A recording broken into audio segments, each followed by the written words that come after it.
Bentornati al momento critico, il grande cinema raccontato da una grande voce, quella del nostro critico cinematografico Vianeo da Mestre. Buonasera. Eccolo qua. Eccolo qua. Questa sera Vianeo da Mestre ci racconterà uno dei più grandi personaggi mai creati dal cinema, quello di Rambo.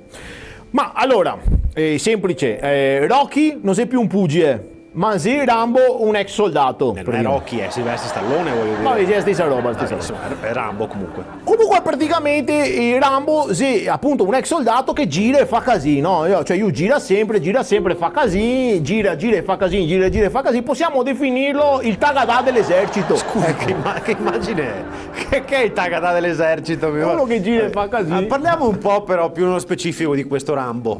Sì, allora, violenza, esplosioni, gente coppata in tutte le salse, gente che salta per aria, elicotteri abbattuti, drammi esistenziali, desiderio di vendetta, lo rendono un film ideale per passare un bel sabato sera in famiglia sul divano con i popcorn. Guardi, dipende dalla famiglia, magari la sua, ma la mia forse no. Comunque devo dire che è un film che piace e che ha lasciato una grande traccia, una grande impronta. Chiaro. Ma se vi è piaciuto Rambo, sappiate che ce ne sono degli altri. Certo. Dopo Rambo c'è Terno, Quaderna, Cinquina, Tombola. Allora, facciamo così fino a qua perché questa non si può sentire. Grazie al nostro critico Vianeo da Mestre e alla prossima puntata del Momento Critico.